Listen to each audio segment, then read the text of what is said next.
चलिए बेटा, we move forward to the another law from Sir Isaac Newton, that is the Newton's third law. अच्छा ठीक, हमने पहले दो लॉज पढ़े.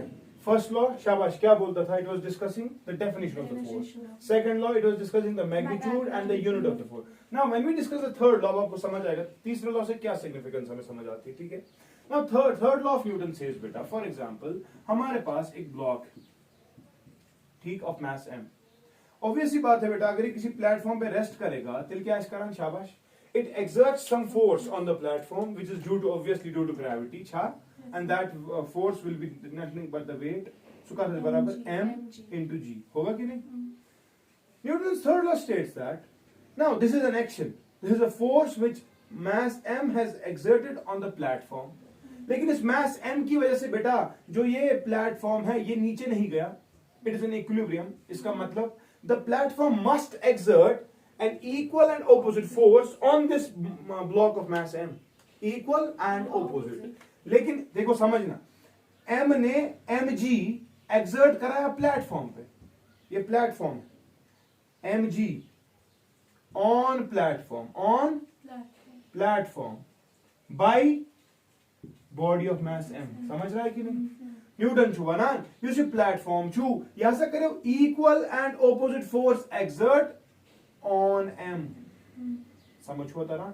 इक्वल एंड ऑपोजिट, इक्वल मतलब मैग्नीट्यूड में तो mg होगा लेकिन उसकी डायरेक्शन ऑपोजिट होगी. And this equal and opposite force को बेटा हम रिएक्शन कहते हैं. कैसे बना? Reaction. So according to Newton, to every action there is equal and opposite reaction. There is equal and opposite reaction. And this reaction is on, शाबाश, हाँ, mass m by platform. Clear है कि नहीं? समझना मेरी बात, इशू वारिया important का कैसे होता है माना. कोई बंदा है वो जमीन को मार रहा है, धक्का, उसको समझ आ रहा है जमीन अंदर नहीं गया. उसकी वजह ये, टू एवरी एक्शन जमीन is exerting equal and opposite reaction. अगर सो रिएक्शन ज्यादा आसा तो ऐसा म्योनी अथ वथान थोत, अगर सो रिएक्शन कम आसी तो गई जमीन अंदर कुन. समझ तरह क्या? क्लियर छा? So do you have to bear this in mind बेटा, to every action there is equal and opposite reaction. It means that एक एक्शन अकेला नहीं हो सकता. That is forces can never exist in isolation. Forces never exist in isolation. Forces never exist in isolation. Never exist in isolation. ठीक है कि नहीं? That is the action and reaction. Action and reaction always occur in pairs. Are always present as pairs. ये हमेशा जोड़ा होता है, ये इंडिविजुअल नहीं होगा. जब भी एक्शन होगा बेटा रिएक्शन इसके साथ हमेशा होगा. It is this action and reaction जिसकी वजह से तू चल पाता है. चलने के बाद पता है क्या होता है तेरे साथ? तू प्लेटफॉर्म पे होता है, तेरा पैर कुछ इस तरह से होता है जमीन पे, चुना कसा एक कीफ पर, चुना जमीन से कीफ पर दिमाग force. This is the action force. Shakir ना, जमीन छु दिमाग रिएक्शन, जमीन क्या छु दिमाग? Equal and opposite. Yes, in this direction. Obviously बात है, एफ आर. मगर चलता तो कैसे है? सामने की तरफ. उसकी वजह पता है क्या है? अच्छे से समझना. इस एफ आर की बेटा दो कंपोनेंट्स है, एक ऊपर एक इधर की तरफ, है कि नहीं? तो ये वाला कंपोनेंट बेटा फॉर एग्जांपल तूने एंगल यहाँ पे हॉरिजॉन्टल के साथ थीटा बनाया था, ठीक है? तो ये भी थीटा होगा. तेलुगु ये F R cos theta, Telugu को ये एफ आर साइन थीटा. ये एफ आर साइन थीटा की वजह से तू ऊपर उठता है, लेकिन एफ आर कॉस थीटा की वजह से तू चलता है. समझिए तरह. हालांकि चकुस फोर्स सुनो, एक्शन फोर्स पास को इधर बढ़ चुकी वजह. स्विमर क्या करता है? टू एवरी एक्शन वो पानी पीछे लेता है, पानी उसको वापस. There is a reaction in the opposite direction. सुजु ब्रोंच कुन पकान. क्लियर छा? Action and reaction always occur in pairs. Forces can never exist in isolation. But the thing is, sir, अगर action and reaction always occur in pairs and they are equal and opposite in magnitude, why don't they cancel each other? ठीक है कि नहीं? But उसके लिए बेटा आपको याद रखना पड़ेगा, अगर दो फोर्सेस को कैंसिल होना है, तो शर्त ये कि वो दो फोर्सेस बेटा मैग्नीट्यूड में सेम हो, डायरेक्शन में ऑपोजिट हो. सर यहां पर भी तो वही है, दो फोर्सेस है, मैग्नीट्यूड इनका सेम है और इनकी डायरेक्शन ऑपोजिट है, लेकिन ये तो कैंसिल नहीं हो रहे. लेकिन बेटा एक इंपॉर्टेंट शर्त कैंसिल होने के लिए ये कि जब भी वो दो फोर्सेस जिनको कैंसिल होना है, they must be exerted on a single body. They must be exerted on a single. अगर F equal to 10 Newton right side लेना चाहता है, अगर इसी बॉडी पे बेटा F equal to 10 न्यूटन इसको कहां की तरफ लेना चाहता है? लेफ्ट की तरफ. Effectively it is as if ना बॉडी राइट जाएगी ना बॉडी लेफ्ट जाएगी, तो तू बोलता है net force on the body is zero. Clear छा? रीजन, दोनों फोर्सेस एक ही बॉडी पे एक्ट करते हैं, दोनों फोर्सेस। बट याद थे खास की पेट, action and reaction, action and they do not occur on the same body. ये दो डिफरेंट बॉडीज पे एक्ट करती है, जिसकी वजह से action and reaction never cancel each other. Action and reaction, शाबाश, never cancel each other. They never cancel each other. Clear है?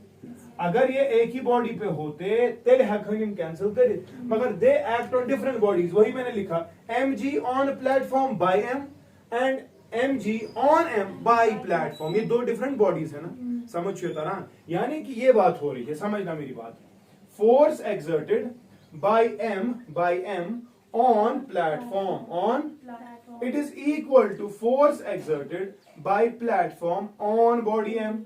मैग्नीट्यूड के एतबार से सेम है, लेकिन डायरेक्शन के एतबार से बेटा ये ऑपोजिट है, therefore this has to be the case. Clear है? फॉर एग्जांपल, एक बॉडी है, body 1 and there we have got another body, body 2। ठीक है? Yes, sir. लतेलमन किस कहेगा? शाबाश। One will exert some force on 2, yes, it will be in this direction, and 2 will exert some force on 1, such that F12 will be equal to F21 in magnitude। मगर अगर direction के एतबार से लिखोगे तो यहाँ पर एक माइनस लिखना पड़ेगा। सो इस माइनस का मतलब ये है, it is a mutual interaction, it is a Mutual interaction. इनसे पानवनी करान। क्लियर है कि नहीं? Yes, sir. ओवरऑल सिस्टम उसकी वजह से आ गया इक्विलिब्रियम में, लेकिन the thing is these forces act on two different bodies and the interaction is mutual, and therefore the third law beta, it talks about the nature of the force। किसके बारे में बात करता है? Nature of. Nature of the force. Force का nature क्या होगा? ह्याची असा इक्वल एंड ऑपोजिट नेचर छे इनची म्यूचुअल इंटरेक्शन। ठीक है कि नहीं? So these points are very important when you discuss the third law. Third law simply to every action there is equal and opposite reaction. Fine, एक body A है, दूसरी body B है, अगर A B पे force लगा रहा है, B ए पे वापस लगाएगा, इक्वल एंड ऑपोजिट होगा। ठीक है? ठीक है कि नहीं? फॉर एग्जाम्पल, इधर बताओ समझ, we have got two charges, we have got Two charge. one is the positive charge, another is the negative charge। fine, positive charge negative charge को बोलता है मलायूर। यानी कि अगर फॉर एग्जांपल ऐसे है, we have got a positive charge, we have got a negative charge, ठीक है ना? पॉजिटिव नेगेटिव को बोलता है तलायूर, नेगेटिव पॉजिटिव को बोलता है तलायूर। They are exerting equal and opposite reactions. अच्छा कि ना? ये इस पे फोर्स अगर लगा रहा है, वो इस पे वापस लगा रहा है, it is again the case of the Newton's third law. मगर यहाँ पर आप देख रहे हो बेटा, bodies are not in contact. समझ रहे हो? है कि नहीं? इस वक्त बॉडीज रेस्ट पे है ना, sorry they are separated by some distance से d। इसका मतलब क्या है? Newton's third law, action and reaction, ये फिर भी एग्जिस्ट करेगा। कब? अगर बॉडीज कांटेक्ट में हो या ना हो, अगर बॉडीज रेस्ट पे हो या मोशन में हो, तब भी Newton action and reaction are equal and opposite. Action and reaction are, Equal and. Bodies rest पे है, ये बॉडीज रेस्ट पे है, equal and opposite, no problem. अब अगर ये पूरा प्लेटफॉर्म ही चल रहा है, ये तब भी इस पे फोर्स एक्सर्ट करेगा और ये तब भी इस पे फोर्स एक्सर्ट करेगा, that will be again equal. So action and reaction, they are equal and opposite, they are equal and Opposite. irrespective of whether the bodies are at rest, whether the bodies are in, Motion. whether the bodies are in contact, or whether the bodies are separated। Clear Shah? Yes. तो ये point लिखिए।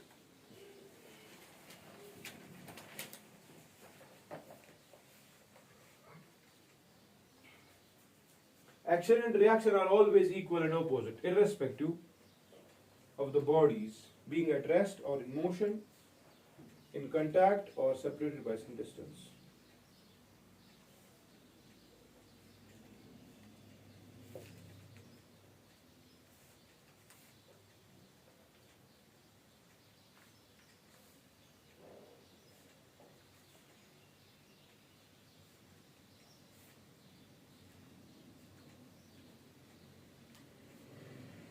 समझ गए? Yes, sir. So these are the cases of the beta third law। This is the importance of the third law। Fine। So third law के लिए आपको सिर्फ दिमाग में ये रखना है कि हमारा एक्शन क्या होगा, उसकी कॉरेस्पॉन्डिंग फिर हमारी रिएक्शन क्या होगी। फाइन। और वो याद रखना है that has to be equal and opposite. Reason ये पता क्या, सिस्टम करो इक्विलिब्रियम, सिस्टम क्या करो, Equilibrium. चाहे स्टैटिक हो फिर या डायनेमिक हो। डायनेमिक में भी हो सकता है इक्वल एंड ऑपोजिट, मैंने आपको कहा that is the dynamic case actually. Fine. हाँ, अब ये बातें याद रखना, forces never exist in isolation, forces they are always act in pairs और बेवन में ब्याह कर दैट क्या था मुझे में ब्याह कर दैट Contact. हाँ they do not act on a single body, they act on two different bodies, जिसकी वजह से they do not cancel each other. Fine, कोई प्रॉब्लम तो नहीं. और कांटेक्ट में हो ना हो, रेस्ट पे हो या मोशन में हो, एक्शन रिएक्शन हमेशा इक्वल एंड ऑपोजिट होते हैं. Clear, no issues. Okay fine. Now बेटा न्यूटन्स थर्ड लॉ के लिए मैंने क्या कहा, शाबाश, एक्शन एंड रिएक्शन आपको जानना जरूरी है. एक्शन एंड रिएक्शन आपको जानना. जरूरी है. अब ये एक्शन एंड रिएक्शन आप कैसे जानोगे वो important. How do you find the action and the reaction in the forces? Fine, Yes, sir. फर्ज कर ले कि तेरे पास एक प्लेटफॉर्म है, ठीक, तूने इस पे बॉडी रखी ऑफ मास m. तला ऊपर में हमारा एक्शन क्या शेम एक्शन देगा ना प्लेटफॉर्म पे, हाँ. कितना देगा? इसको mg. हाँ. ये तो इसका एक्शन होगा. हम्म. रिएक्शन क्या होगा? प्लेटफॉर्म वापस उसको देगा. इक्वल एंड ऑपोजिट, तीसरी आता हूं, इक्वल एंड Opposite. शाबाश, वो यहां से लगेगा. हाँ. This will be the reaction and it will be again mg. Fine, hmm. कोई इशू तो नहीं इसमें. फर्ज कर ले तूने एक ब्लॉक को लाया, fine, Yes. Of mass m, तूने इसको नए से प्लेटफॉर्म पे रख दिया, लेकिन आपको पूछा ये जा रहा है कि भाई मैंने एक फोर्स भी अप्लाई किया इस ब्लॉक पे, ठीक, मैंने इस ब्लॉक पे कोई फोर्स अप्लाई किया F इक्वल टू से 5 न्यूटन्स, ठीक है ना, and this is m equal to 10 kgs, ठीक है. तो what is the reaction, what is the, Reaction. शाबाश, रिएक्शन किसका होता है? Equal and opposite. सुना सर, हाँ. पहले एक्शन देखेंगे कितना, जमीन पे कितना फोर्स इफेक्टिव आ रहा है. 5. जमीन पे आ नहीं, जमीन पे आ रहा है. देखो अगर ये एफ नहीं होता तेरे ऐसे नहीं होती हो, हाँ. तेरे कह रहे हैं ना ये एक्सर्ट वर्ड गोबर वेट इक्वल टू 10 इंटू जी, हाँ. कह रहा है कितना, वो तो था, वो तो जमीन पे आ रहा था. अलॉन्ग विद दैट ये फोर्स इक्वल टू 5 न्यूटन्स भी तो इसी पे आ रहा है, इफेक्टिवनेस, ये सारा इसी पे आ रहा है ना. हाँ. तो एफ भी कितना है? हाँ 5 Newton. Newton. So total action कितना आ रहा है? एफ प्लस डब्ल्यू, शायद हाँ. वो कितना आ रहा है? 10 into, suppose G is 10, that is 100 plus 5, शाबाश, इट इज 105 न्यूटन. ठीक, तो अब यानी कि इन दो को जोड़ के जमीन पे एक्शन आ गया है कितना? 105 न्यूटन. दिल कुदा रिएक्शन, एग्जैक्टली, जो रिएक्शन होगा बेटा that will B equal and opposite. Reaction जो होगा that will B 105 Newton. Clear है? समझ गए कि नहीं? ताकि काडून एक्शन रिएक्शन तला गोबर तेलवन यह किस्मस क्या आगछ. A body of 5 kgs, ठीक, you are exerting a force F equal to 10 newtons and you are applying it at an angle of say 30 degrees. What about the reaction in this case, Shabash?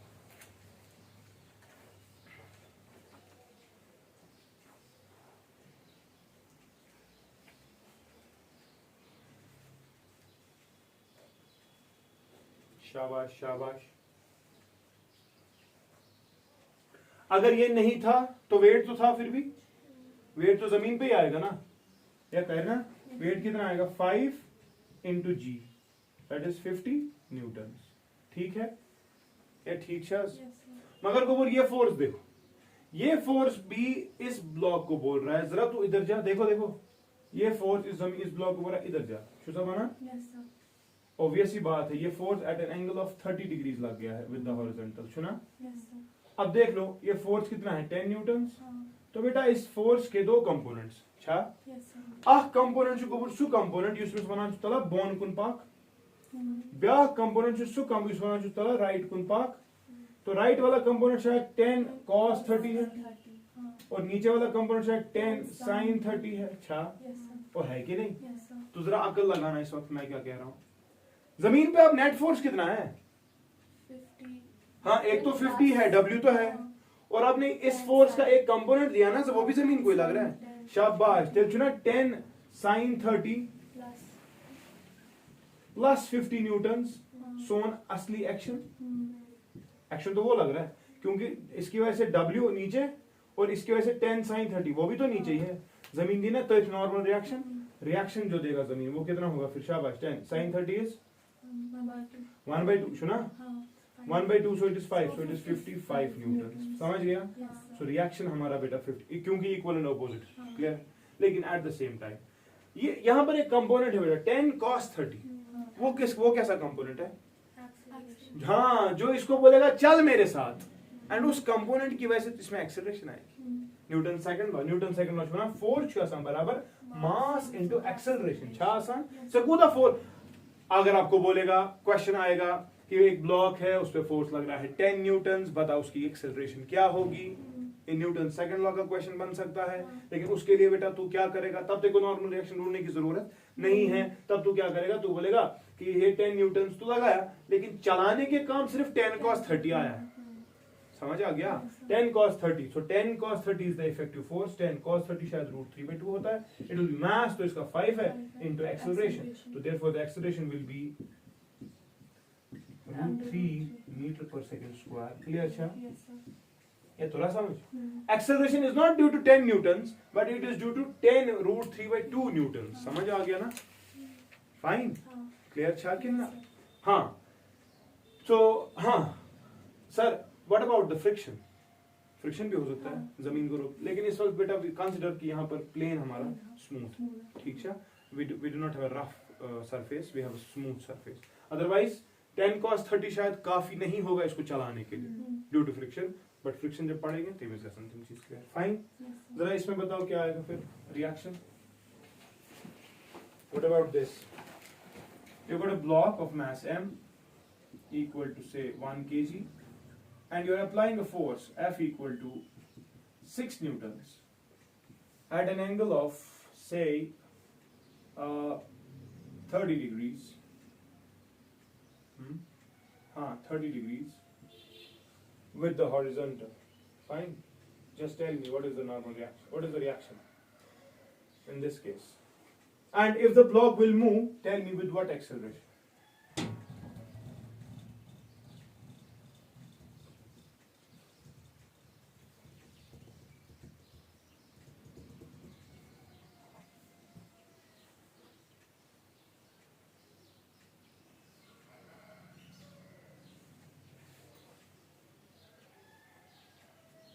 शाबाश, खुदा सब last ना आया मुझे चल जाता है कम। हाँ, जरा मुझे बता, अगर ये फोर्स होता ही नहीं तब क्या होता? वेट तो होता नीचे, वेट कितना होता? शाबाश, W इक्वल टू 10 न्यूटन्स। अब ये फोर्स है, लेकिन इस फोर्स के पास बेटा दो कंपोनेंट्स। एक कंपोनेंट शायद बोल रहा है इसको चल मेरे साथ, लेकिन दूसरा कंपोनेंट जरा खड़ा उठ, चुजा। हाँ बेटा, ये कंपोनेंट होगा 6 cos 30 होगा, और ये कमर होगा 6 sin 30। अच्छा, तब मैं मानते पाने 6 cos 30 कुछ कंपोनेंट जो इसको चलाने के काम आएगा, लेकिन 6 sin 30 इसको उठाने के काम आता है। समझ लो मेरी बात। अब नॉर्मल रिएक्शन देखना, जमीन पे ब्लॉक दे रहा था 10, मगर तूने वो 10 अब काम किया ना खुद ही, किसकी वजह से? एग्जैक्टली 6 sin 30 की वजह से। सो इफेक्टिवली जमीन पे अब 10 मत लग रहा है, जमीन पे उससे कम लग रहा है। शाबाश, जमीन पे नेट एक्शन क्या लग रहा है? एक्शन जमीन पे क्या लग रहा है? जरा बता। 10 हाँ माइनस 6 sin 30। sin 30 कितना? अच्छा कितना? सो इट इज 2 1 और 2 3। सो ऑन जमीन पे सिर्फ 7 न्यूटन लग रहा है। ओए समझना, जमीन पे 10 न्यूटन नहीं लग रहा है, जमीन पे 7 ही न्यूटन लग रहा है। अब जब जमीन पे 7 ही लगा तो रिएक्शन 7 का ही आएगा ना। सो effectively reaction is only 7 Newton. Fine, एक तरीका तो ये सॉल्व करने का, दो तरीका भी देख। मैं बोल रहा हूं जमीन पे लग रहा है 10 न्यूटन, ऊपर की तरफ लग रहा है suppose 6 sin 30। At the same time जमीन दी ना तो रिएक्शन, लेकिन सिस्टम ना ऊपर उठता है ना नीचे उठ जाता है। इसका मतलब ऊपर वाले फोर्सेस नीचे वाले फोर्सेस के बराबर है ना। रिएक्शन ऊपर है और उसके सपोर्ट में कौन है? 6 sin 30। सुई ना W बराबर जमीन पे लगा 10 न्यूटन, लेकिन तूने अब ऊपर उठाया ये वाला, और ऑब्वियसली बात है जमीन तो कुछ रिएक्शन भी देगा, मुझे नहीं पता कितना है, लेकिन जमीन इतना रिएक्शन देगा ताकि ये सिस्टम ऊपर ना उठे। ठीक है ना? अब मैं कह रहा हूं ये ऊपर उठ ही नहीं रहा, इसका मतलब जो ऊपर खींचना चाहते हैं फोर्सेस वो है ना रिएक्शन प्लस दिस। नीचे लेने वाले फोर्सेस कौन से हैं? W। तो ये तो बराबर है ना, इक्विलिब्रियम को ना ठीक, और मैं this plus this should be equal to W, which implies reaction यहां से भी देखो क्या आ रहा है, W minus 6 sin 30। शायद यू गोना स्वाई का जिसमें तो गणना समझो, that is again 7 Newton. Fine, clear? तो इसका मतलब ये जमीन पे ग्राउंडेड है। अब अगर ग्राउंडेड है तो चलेगा, किस एक्सेलरेशन से चलेगा बता? 6 cos शाबाश 6 cos 30 is the effective force सुना 6 cos 30 3 root 3. अगर भाई ये तक करेगी question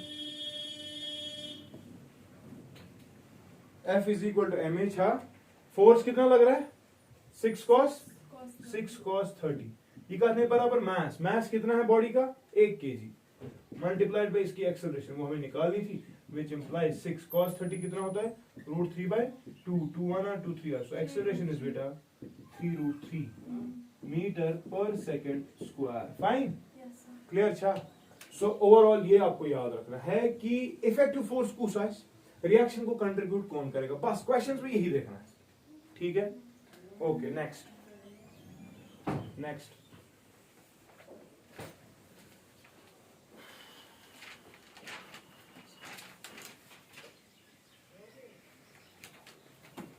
What about this case? We have got a platform. It's a vertical platform, ठीक है? And इसके साथ एक body है of mass 1 kg, and I'm applying a force of say 10 newtons to it. ठीक है? Like 40 newtons. ठीक है? Just tell me what is the normal reaction? Sir, 14. Why? क्योंकि हाँ, to every action equal and opposite. तूने इसको इधर तक कर दिया ना? प्लेटफॉर्म ये दे रहा है रिएक्शन. हाँ. सो रिएक्शन होगी एक्शन के बराबर क्योंकि ना अंदर जा रहा है ना बाहर आ रहा है तो effectively your reaction will be कितना 40 न्यूटन फाइन छा या क्लियर छा okay what about this case बेटा you got a block again a vertical platform आपके पास एक ब्लॉक है सपोज इसका है 2 kg and you are applying a force like this से इट इज 50 न्यूटन्स ठीक है at an angle of say 60 degrees. ठीक है? What about the normal reaction in this case? And tell me, will the block go up or it will come down? If this is a smooth surface, क्या छो? This is smooth. Shabash. Try to get through the question.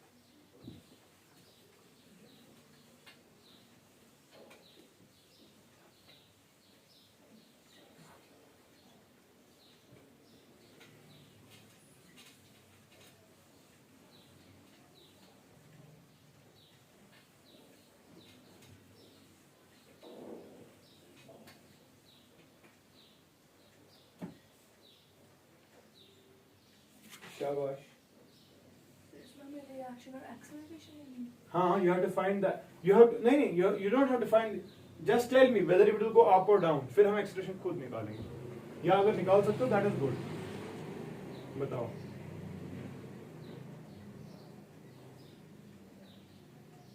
Sir ये ऊपर जाएगा. ऊपर जाएगा जाएगा कि नहीं जाएगा सर जाएगा. जाएगा ओके फिर देखते हैं किस कैसे जाएगा ठीक है वो बाद में देखते हैं बता तू मुझे इस वक्त क्या किया शाबाश what is the normal reaction what is the reaction in this case sir 50 sin 60. 50 sin 60. Reaction हाँ. मुझे तो नहीं लगता सर क्योंकि नॉर्मल तो वही आएगा ना. अरे नहीं यार सुन ले इस वाले केस में देख ले ये फोर्स तो इसको ऐसे बोल रहा है लेकिन इस फोर्स के है ना दो कंपोनेंट्स कुछ तलावान अक्षय को बोलिए 50 sin. व्याक्षय की ये कौन सा वाला है 50 cos 60 और ये कौन सा है 50 sin 60.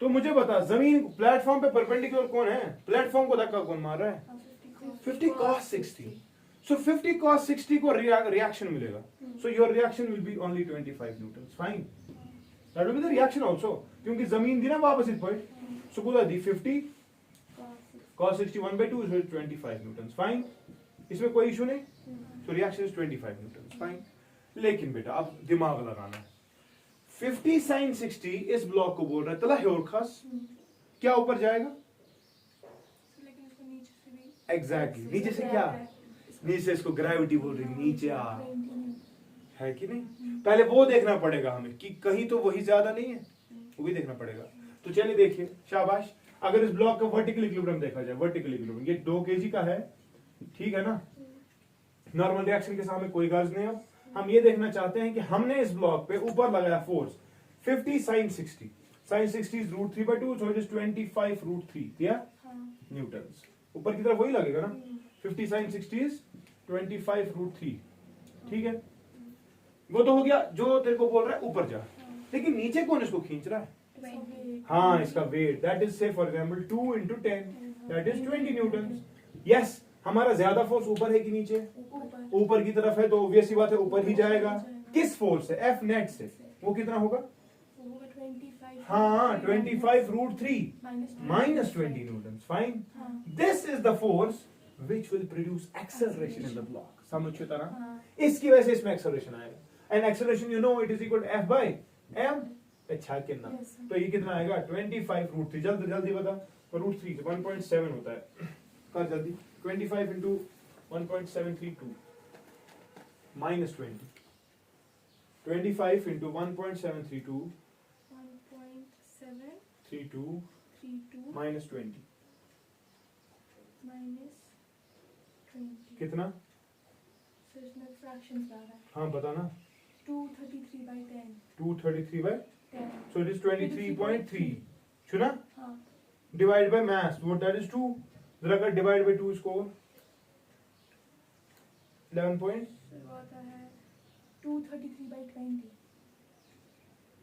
इक्वालिटी होता है फिर नीचे या था डी।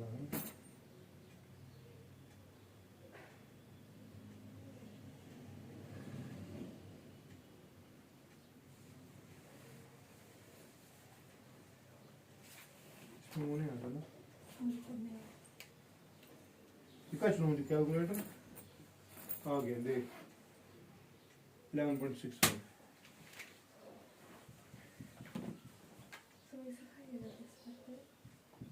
या ठीक है। So this is the acceleration produced and this acceleration will be of course in the upward direction. Clear cha? या ठीक cha? Okay beta. What about this case?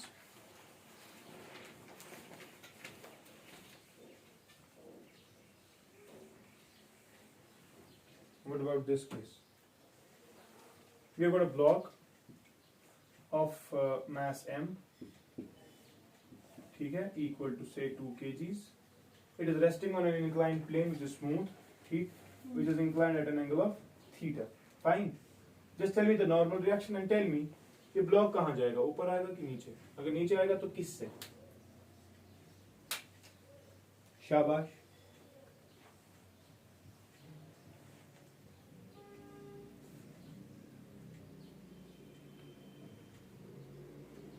बताओ बताओ जिगर।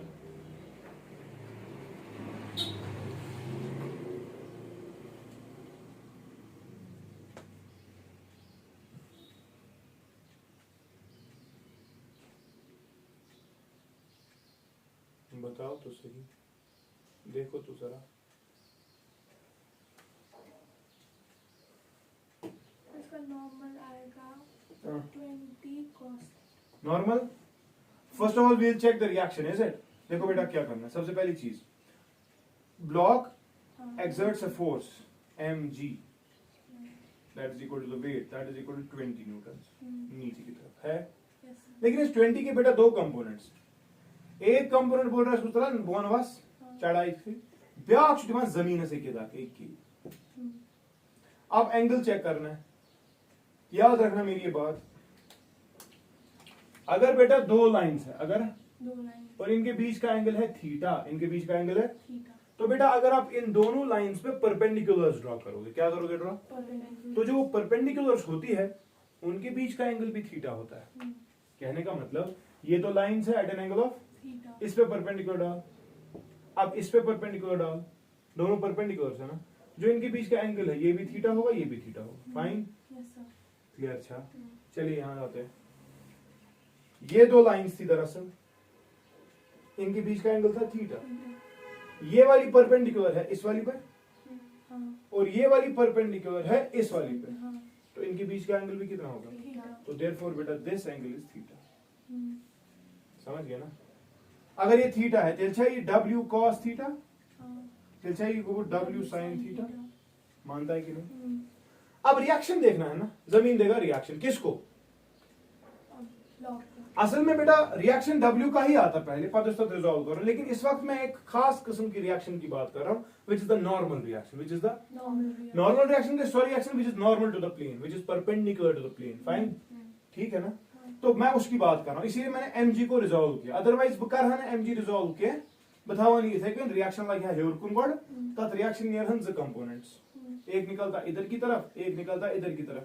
जो ये वाला था वो हो जाता नीचे वाले के साथ एड अप या कैंसिल, और ये वाला कंट्रीब्यूट करता फिर w cos थीटा। हाउ अगर अलग तरीका करो इस, ठीक है, दोनों केस में रिएक्शन मिल जाएगा।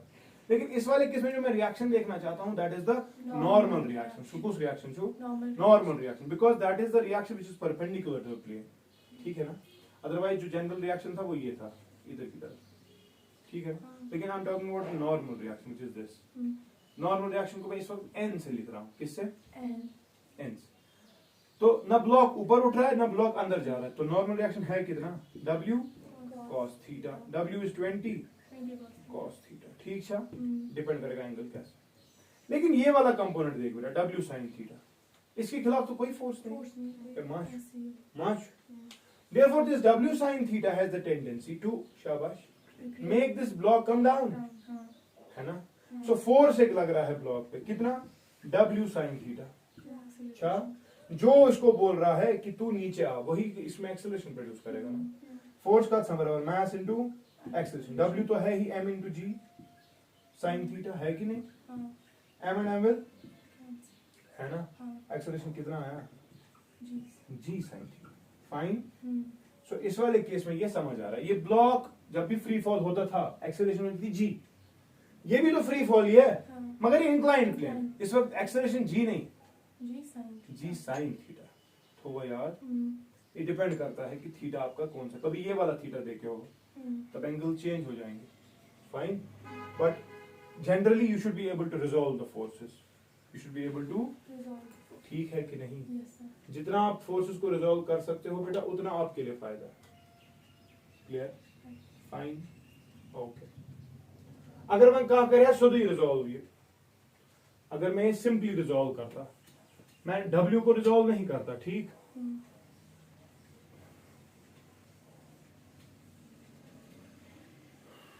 बना है रिएक्शनर्स को यू जमीन वापस दी, है ना। फॉर एग्जांपल ये ऐसे था, ये इस पे था ब्लॉक 2 kg का, तो नीचे था 20 न्यूटन था ना, ये एंगल था थीटा। जमीन दी रिएक्शन, जमीन दी है गोबर की ये रिएक्शन कुछ एक ही है, इसके दो कंपोनेंट्स आते हैं, ये और ये, आता कि नहीं। हाँ, फिर एंगल चेक करने थे, अगर ये थीटा है, ठीक है, तो ऑब्वियस ही बात है अगर मैं यहां पर ऐसे ड्रॉ करूं तो लिखना ये थीटा ओसा, फिर लिखना 90 माइनस थीटा, तो मगर फिर ये थीटा था कि नहीं, ये परपेंडिकुलर है ना, ये इसके दो कंपोनेंट्स। तो ये थीटा होता कॉरेस्पॉन्डिंग एंगल से, फिर ये होता 90 माइनस थीटा, क्योंकि यहाँ पर ये परपेंडिकुलर, फिर अब ये और ये परपेंडिकुलर, अगर ये 90 माइनस थीटा तो ये थीटा। अगर ये आपने बोला ये रिएक्शन था हमारा फॉर एग्जांपल, तो क्या उसी r cos था कि नहीं, r क्या है 20 है ना, एवरी रिएक्शन इज इक्वल ना 20, मगर ये क्या था 20 cos थीटा, तो 20 cos of theta was the normal reaction था। कहने का मतलब आप रिजॉल्व किसी भी तरह से कर सकते हो, but it should be helpful to you people, समझ गए, क्लियर है, ओके। गोवा now we can have different cases जहां पर आप फोर्स दोगे, इस पे परपेंडिकुलर पे प्लेन पे भी, इसको आप ब्लॉक को ऐसे पकड़ोगे, इसको ऐसे परपेंडिकुलर फोर्स दोगे, फिर रिएक्शन देखोगे, इसको नीचे से फोर्स दोगे तब रिएक्शन देखोगे। लेकिन हमें वहां जाने की जरूरत नहीं, इंशाल्लाह जब हम फ्रिक्शन पढ़ेंगे पता है ना इसी क्वेश्चन क्लब गसित इक्वटे पर, ठीक है, ओके। नाउ बेटा this is all about the action and the reaction forces, fine, okay, we are done with the third law. But एक चीज है, हमने पढ़ा था that Newton second law used to, it is a real law. क्या पढ़ूं, real law मतलब we can derive the first and the third law from the Newton's second law। ना वो हम देखना चाहते हैं कि बात करो इस law. Second law of motion क्या होना है, हाँ, F is equal to, हाँ, it is equal to mass into acceleration for a body which has constant mass and moving with variable velocity, है कि नहीं बेटा if external force is zero, if external force is zero, external force is zero, किसी body पे force नहीं लग रहा, तो इसका मतलब F is equal to zero, which implies तेरे मन का mass into acceleration is zero, mass into acceleration zero है, इसका मतलब या तो मास जीरो है या एक्सेलरेशन जीरो है, मगर मास तो जीरो हो नहीं सकता। दो बातें हो सकती है, सनम तेरे इनकार की, या तो मेरा प्यार झूठा है या तो तेरा दिमाग खराब है, मगर मेरा प्यार झूठा नहीं हो सकता। उसमें कौन सा एवरीथिंग इज मास, फिर क्या झूठा है? एग्जैक्टली वही झूठी है, which implies acceleration is zero. ठीक है, अब एक्सेलरेशन जीरो होने का मतलब क्या है? शाबाश, वेलोसिटी क्या है बंदे की? कांस्टेंट। एक्सेलरेशन सुना आसान, dv by dt। अगर ये जीरो है तो डिफरेंशिएशन कांस्टेंट की होती है जीरो, तो वेलोसिटी कांस्टेंट होगी। अब वेलोसिटी कांस्टेंट है, ये पढ़ा हमने v is equal to u plus at, equation of motion है फर्स्ट इक्वेशन। तब आप मानते acceleration is zero, acceleration is zero, which implies v is equal to u, a body in the state of uniform motion will continue to be in the state of uniform motion, final भी initial के बराबर, unless and until external, हमने force को zero रखा था, initial final थी, body को change नहीं होगी वेलोसिटी। अगर ये फोर्स होता तो बॉडी में आती है एक्सेलरेशन, उसकी वजह से वेलोसिटी चेंज होती। So a body continues to be in the state of uniform motion, इसीलिए यूनिफॉर्म लिखा था, क्योंकि वेलोसिटी कांस्टेंट है, वेलोसिटी कांस्टेंट है, इनिशियल भी वही थी, फाइनल भी वही थी। क्यों? क्योंकि एक्सटर्नल फोर्स था ही नहीं। A body continues to be in the state of uniform motion until and unless it is exerted upon by an external force. ठीक है? At the same time, if the body is at rest, फिर क्या होगी initial velocity? Zero, final भी क्या निकलेगी? Zero, आएगी ना? A body at rest continues to be in the state of rest until and unless external, ये तावंजरी Amy के खराब, तो ऐसे समझता रहा, इसी की वजह से ये मसला हो गया, इसीलिए उसका दिमाग खराब हो गया। Hence proved. This was the first law. हो गया derive first law? ये गोवा क्यों ना? पाक से गोवा third law shows. फिर इशू कॉपी करो। अच्छा करियो करियो जल्दी करो। जल्दी करो थोड़ा।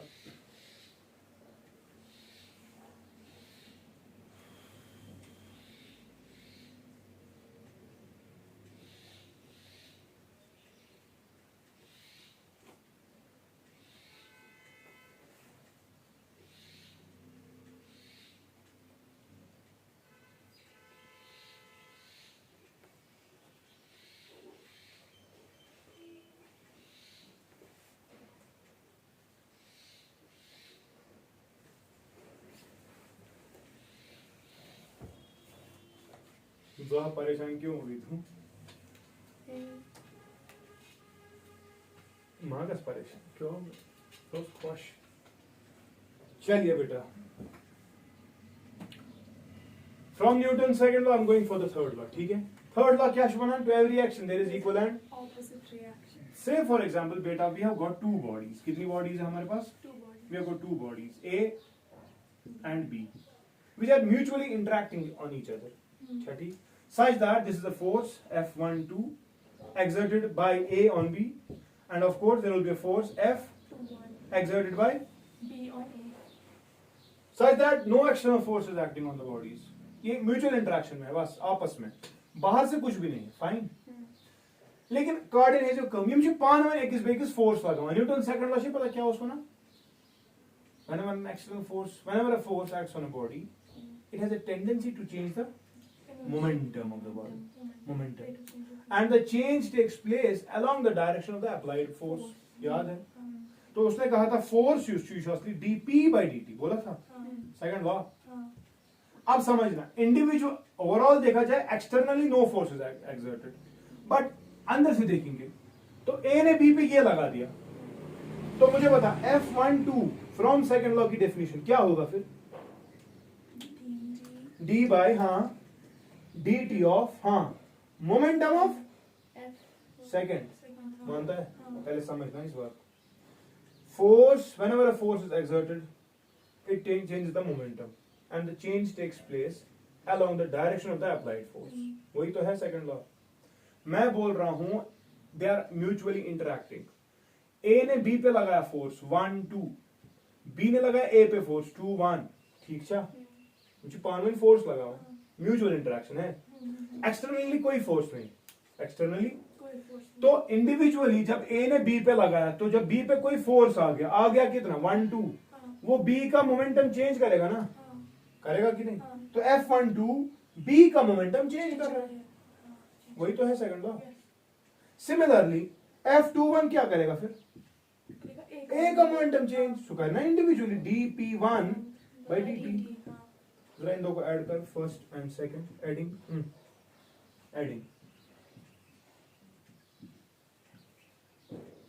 करो ऐड F12 प्लस क्या F किसके बराबर d बाई dt ऑफ हाँ P1 plus d by dt of P2 छा वो ना डिस्ट्रीब्यूट डिफरेंशिएशन इसको मैं ऐसे लिख सकता हूँ d by dt of P1 plus P2 लिख सकता हूँ this is F12 plus F21 clear that is equal to what is P1 plus P2 net momentum so going to tell d by dt of P net momentum this is F21 plus F12 ठीक है ना that is equal to what is d by dt of P external force मगर वो इसमें वो F है but that is 0 अगर that is the external force but मैंने पहले ही कहा था external force system पे which implies तलब one till F21